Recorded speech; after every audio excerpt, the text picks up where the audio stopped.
Hello friends, स्वागत है आपका अपने यूट्यूब चैनल सर्च क्लासेज में। मैं आपका दोस्त विवेक। और जैसा कि अभी कुछ दिन पहले हम यूट्यूब पे धीरे धीरे अपना करंट अफेयर्स वगैरह डाल रहे थे, तो बीच में हमारा फ़ोन में कुछ प्रॉब्लम आ गया और जैसे कि फ़ोन हमारा टूट गया, तो फिर हमने दूसरा फ़ोन लिया है। तो अभी यहाँ से नए से शुरुआत कर रहे हैं। और अब SSC MTS और SSC CHSL मतलब 10+2 लेवल की जितनी भी एग्जामिनेशन है, उनके जो सिलेबस हमने अपने तौर पे उसको एनालिसिस करके जो बनाया है, उसके बारे में हम आपको धीरे धीरे जानकारी देंगे। मुख्यतः किसी भी सिलेबस को जो 10+2 स्टैंडर्ड का कोई भी एग्ज़ाम है, उसको 4 स्टैंडर्ड में बांट रहा है। ठीक, पहला आपका रीजनिंग, और उसके बाद आपका जनरल नॉलेज, फिर आपका एक आपको गणितीय दे देगा गणितीय में, और उसके बाद आपको फिर देगा ये एक सब्जेक्ट जैसे हिंदी, इंग्लिश, या फिर आप अपना रीजनल कोई सब्जेक्ट ले रहा है तो उस हिसाब से वो आपको कंपटीशन में देगा। तो चलिए, सबसे पहले हमने टॉपिक क्या डाला है, for any government exam 10+2 level. मैंने आपको पहले ही ध्यान दिलाया था कि 10+2 लेवल के जो एग्ज़ाम गए उसका मैंने सिलेबस कुछ प्रिपेयर किया है अपने पास से, मतलब कि इसको कंबाइन किया हुआ है। और ये SSC GD MTS head constable, CISF BSF NIA SSB Assam rifles वगैरह के लिए भी ये इम्पोर्टेंट रहेगा। और इसमें सबसे पहले जो हमने टॉपिक बनाया है वो आपका टॉपिक है सामान्य बुद्धिमत्ता और तर्क शक्ति परीक्षण में। तो ये पहला हेडिंग है आपका। और इसमें आपको क्या क्या देगा, देखिए। सबसे पहले देगा समानता, मतलब रीजनिंग में क्या कुछ समानता है। किसी जैसे 200 पद दे दिया, 4 पद दे दिया, उसमें से एक विषम रहेगा, बाकी सब सम रहेंगे। या फिर किसी सम को उसमें आइडेंटिफाई करना है वो रहेगा। तो जिसमें 3 पद एक समान और चौथा पद अलग रहेगा। अब इसमें विषमता या वर्गीकरण में दे दिया, तो विषमता और वर्गीकरण में वही भी होता है कि 4 पद देगा, उसमें 3 पद जो है वो किसी न किसी तरीके से एक दूसरे से जुड़े हुए रहते हैं और एक पद उनसे भिन्न रहता है, उसे हमें फाइंड आउट करना है। ठीक, उसके बाद आपका वेन आरेख आ जाता है। उसके बाद स्थान दृश्यावलोकन करता है, जैसे कि आप किसी भी वर्ड को या किसी भी सेंटेंस को या किसी भी एवरी पार्टिकुलर चीज़ को आप किसी स्थान पर रखेंगे तो उसका स्थान दृश्यावलोकन कर देगा। फिर उसके बाद श्रृंखला परीक्षण करेगा कि आखिर ये शब्द है, इसके बाद कौन सा शब्द आएगा वगैरह वगैरह उसमें आता है।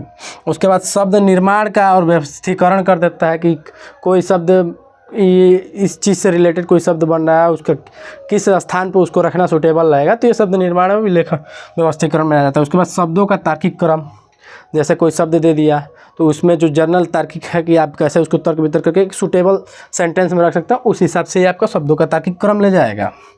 उसके बाद आता है कोडिंग डिकोडिंग। कोडिंग डिकोडिंग में आपको एक वर्ड दे दिया जाता है और उसके बारे में आपको जैसे कोई एक वर्ड दे दिया, मान लीजिए ABC, और उसका मान दे दिया 17, 14, 15 ऐसे कुछ करके। उसके बाद दूसरा आपको कोई उसी में देगा वर्ड DEF, चाहे ABC, जो भी डिफरेंसेस बीच में रहेंगे उस हिसाब से ला के जब दूसरा वर्ड जिसका क्वेश्चन दिया रहता है उसके वर्ड का आइडेंटिफाई करना ही कोडिंग डिकोडिंग कहलाता है। ठीक, और उसके बाद आपका दूरी अभिविन्यास दे देगा। दूरी अभिविन्यास कि A इस दिशा में, A और B इस दिशा में चलते हैं, वहाँ से कुछ दूरी पे जाके मुड़ जाते हैं, कुछ दूरी पे आगे जाके मुड़ जाते हैं, दाएं मुड़ जाते हैं, बाएं मुड़ जाते हैं। तो लास्ट में एक सीमित स्थान पर आपको कह देगा कि ये लोग कुल अपने गंतव्य स्थान से, मतलब जहाँ से ये लोग शुरू किए थे, तो वहाँ से लेकर और जहाँ तक पहुँचे इन लोगों में कितनी दूरी है, इन दूरियों का अथी करिए, निरीक्षण करिए। उसके बाद आयु परीक्षण दे देगा। आयु में आपको एक 3x3 या 4x4 का कॉलम देता है, उसमें कुछ शब्द भरे रहते हैं और उसमें आपको एक ऐसा सूटेबल शब्द भरना रहता है जिसमें जो उन पूरे कॉलम को और पूरे दिए गए जितने भी शब्द हैं उनको आइडेंटिफाई करे, उनको क्वालिफाई करे। उसके बाद आपका आ जाता है क्रम परीक्षण।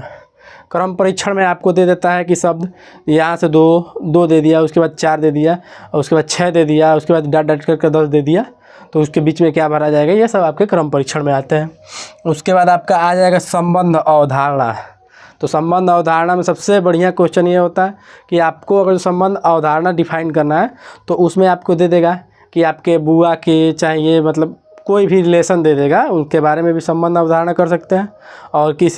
और दे देगा कि जैसे जल का संबंध H2O से है, वैसे कुछ ही और द्रव्य का नाम दे देगा, उसका संबंध किस चीज़ से होगा, ये सब संबंध अवधारणा में आते हैं। उसके बाद बैठक व्यवस्थीकरण।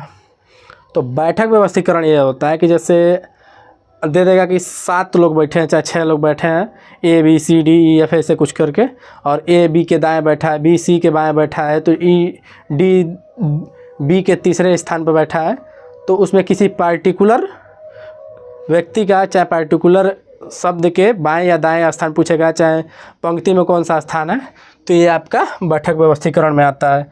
उसके बाद घड़ी कैलेंडर में पूछेगा, तो घड़ी कैलेंडर में पूछता है कि फलां डेट, फलां सन में, फलां दिन में कौन सी तारीख थी, चाहे मतलब इतने तारीख 2016 में कौन सा दिन था, 15 अगस्त 2016 में कौन सा दिन था, ये सब पूछ देगा। तो ये घड़ी और कैलेंडर में आते हैं। और घड़ी में ये होता है कि एक समय बताइए, चाहे कुछ ऐसा बताइए जिसमें घड़ी के कांटे इस पे कट मिलते हो या इस शब्द पे, इस समय पे मिलते हो, इनका आगे क्या मान क्या होगा, ये सब आपका घड़ी और कैलेंडर सिलेबस में इस चैप्टर में आ जाता है।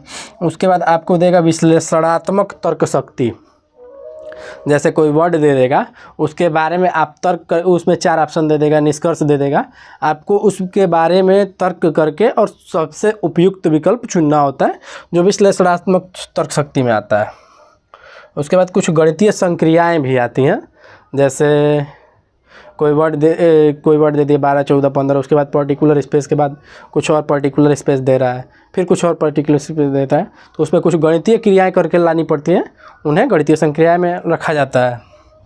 उसके बाद आपका आ जाता है गणितीय तर्क शक्ति।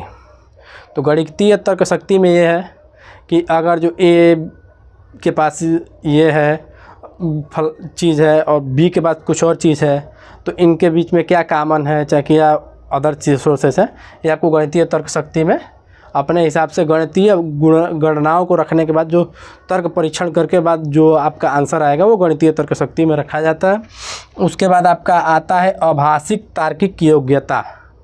आभासिक मतलब जिसके बारे में कोई आइडेंटिफिकेशन ना हो, वो आपके पर्टिकुलर एक सब्जेक्ट पे वाइज हो जाता है कि अगर जो ये चीज़, ये वस्तु है, इसके बारे में कोई आभासिक मतलब कि उसके बारे में कोई डेफिनेशन नहीं है, उसके नीचे 4 ऑप्शन दिए हुए हैं, निष्कर्ष ये सही है, निष्कर्ष वो सही है, तो ये आभासिक तर्क शक्ति है। उसके बारे में ज़्यादा डेफिनेशन न देने के बावजूद भी वो तर्क शक्ति कर दो, तर्क शक्ति से हिसाब से उसको परीक्षित करके आपका आंसर देना पड़ता है। उसके बाद आता है दिशा निर्धारण।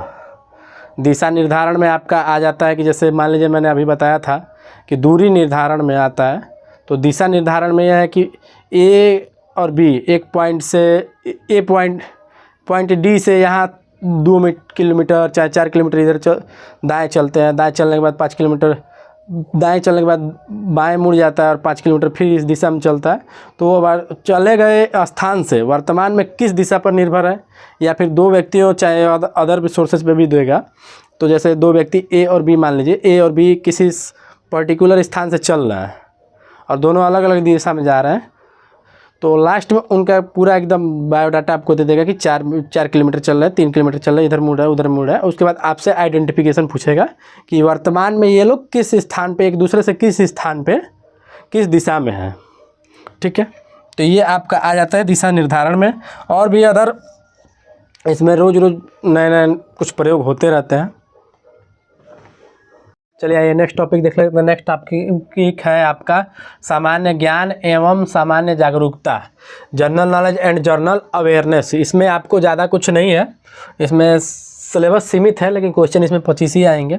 इसमें भारत एवं विश्व का इतिहास पूछेगा, उसके बाद आपका भूगोल पूछेगा, जियोग्राफी, और उसके बाद आपका भारतीय एवं वैश्विक राज्य व्यवस्था तथा अर्थव्यवस्था। यहाँ ध्यान दीजिएगा, राज्य व्यवस्था एवं अर्थव्यवस्था, न कि अर्थशास्त्र, अर्थव्यवस्था।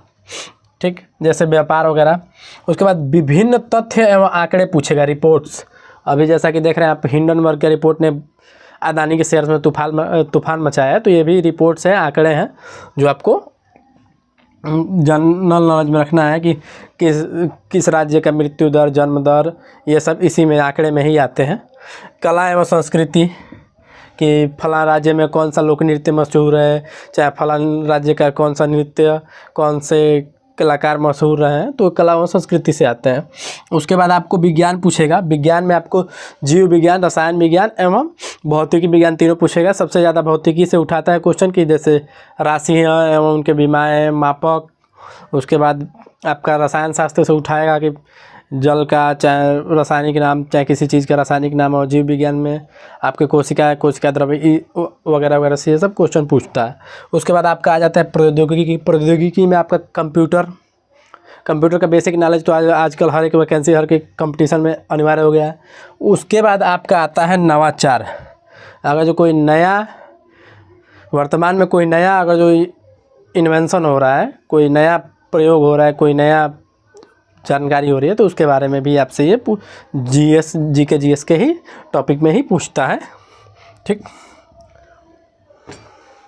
आइए नेक्स्ट टॉपिक देख लेते हैं। नेक्स्ट टॉपिक में आपका प्रारंभिक एवं सामान्य गणित में से आ जाता है, और 10+2 के स्टैंडर्ड का गणित आमूमन सब लोगों को पता है। तो उसमें सबसे पहले आप देख लेते हैं साधारण एवं चक्रवृद्धि ब्याज से क्वेश्चन पूछ देगा। उसके बाद औसत पूछ देगा, एवरेज क्या है। उसके बाद प्रतिशत मतलब परसेंटेज, लाभ एवं हानि एवं बट्टा, प्रॉफिट लॉस का क्वेश्चन पूछ देगा कि फला चीज़ को 20% लाभ पे बेचा गया तो कितने रुपए की लाभ हुई, या फिर फला परसेंट को किसी भी वस्तु का 10 रुपया मूल्य है, उसको 8 रुपये पे बेचा गया तो कितने प्रतिशत की हानि हुई।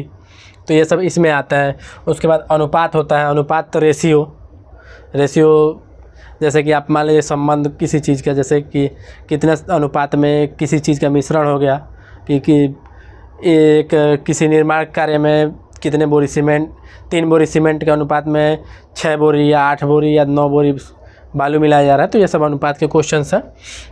उसके बाद आपका आ जाता है कार्य समय एवं दूरी। तो कार्य समय एवं दूरी में आपसे पूछ देगा कि, तो आपका कार्य समय एवं दूरी में आपसे पूछेगा कि यदि कोई कार्य को 10 पुरुष 5 महिलाएं इतने दिन में कर रही हैं, तो उसी कार्य को 15 पुरुष कितने दिन में कर लेंगे, या फिर कोई व्यक्ति किसी कार्य को इतने दिन में और एक नॉर्मल डेट में पूरा कर रहा है, तो मैन पावर बढ़ा दिया जाए, या फिर संख्या बढ़ा दी जाए तो कितने दिन में हो जाएगा, या संख्या कम कर दी जाए तो कितने दिन में हो जाएगा। उसके बाद समय में भी उसमें ही मापक होगा। उसके बाद दूरी का मापक दूरी से पूछता है। ठीक, उसके बाद आपसे पूछेगा क्षेत्रमिति मेंसुरेशन, कि जैसे किसी त्रिभुज का क्षेत्रफल या फिर वृत्त का क्षेत्रफल। उसके बाद आपसे पूछेगा वर्ग एवं घन। वर्ग का आप सभी जानते हैं कि वर्ग का मतलब होता है किसी भी संख्या का स्क्वायर, और घन का मतलब होता है किसी भी संख्या का क्यूब। स्क्वायर को जैसे मान लीजिए कि 2 का अगर जो वर्ग कर रहा है तो ये स्क्वायर हो गया, और अगर जो 2 का घन कर रहे हैं तो ये क्यूब हो जाएगा। तो स्क्वायर का नियम होता है 2 गुणे 2, जो संख्या पे स्क्वायर लगता है उसका उसी संख्या का उसी में गुणा कर देना, स्क्वायर हो जाता है। और इसी तरह डिवाइड करके 2 गुणे 2 गुणे 2 ये आपका घन हो जाता है।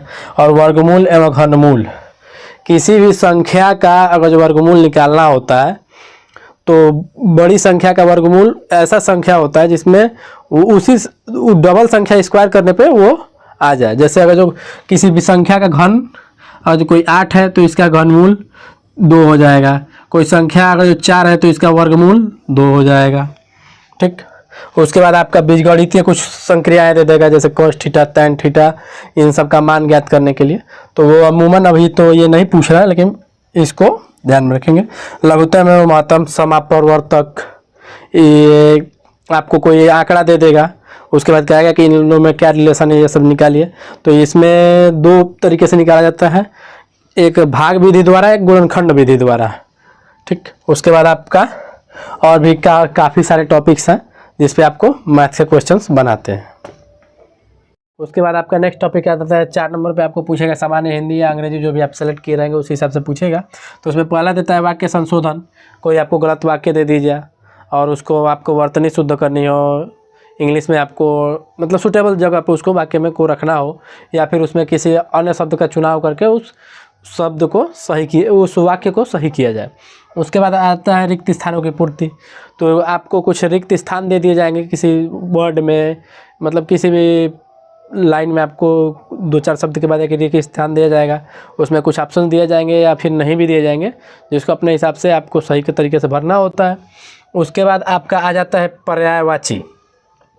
पर्यायवाची समझ लीजिए कि पर्यायवाची वे शब्द होते हैं कि जो किसी शब्द के दूसरे नाम का उच्चारण करें। जैसे मान लीजिए कि कमल का हो जाता है राजीव, ठीक, पंकज, जलज, ये सब कमल के पर्यायवाची शब्द हैं। तो पर्यायवाची का मतलब यही होता है कि उसी वस्तु का अन्य नाम समझ लीजिए, तो पर्यायवाची वो होता है। उसके बाद आपसे पूछेगा लोकोक्तियाँ। लोकोक्तियाँ मतलब जैसे कोई कह दिया कि आँख से अंधे नाम नहीं अनसुखी, ये सब लोकोक्तियाँ हैं जो आपके वर्तमान में प्रचलित भी हैं और पूर्व में ही से ही ये बनी हुई हैं, इसमें कुछ नया नहीं है।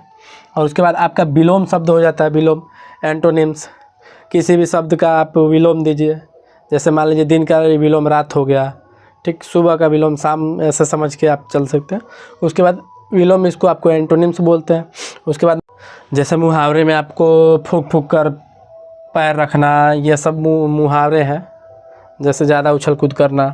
उसके बाद रचनाएं और रचनाकार पूछेगा कि जैसे किसी भी शब्द, किसी भी बुक या उनके जो ऑथर हैं, चाहे किसी भी चीज़ के रचनाकार को, किसी भी वस्तु के रचनाकार कौन है, जैसे वो हिंदी या इंग्लिश के पर्टिकुलर सब क्षेत्र से ही पूछेगा।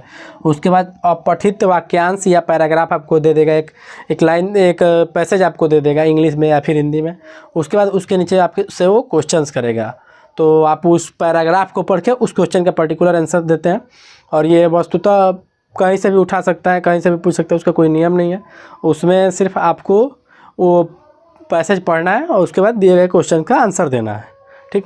उसके बाद आपका आ जाता है व्याकरण और ग्रामर। व्याकरण या ग्रामर से संबंधित, जैसे हिंदी में संधि समास वगैरह से, इन चीज़ से भी संबंधित होता है। इंग्लिश में जैसे आपको एडजेक्टिव वर्ड, नाउन, प्रोनाउन, इन सब चीज़ों से भी संबंधित हो सकता है।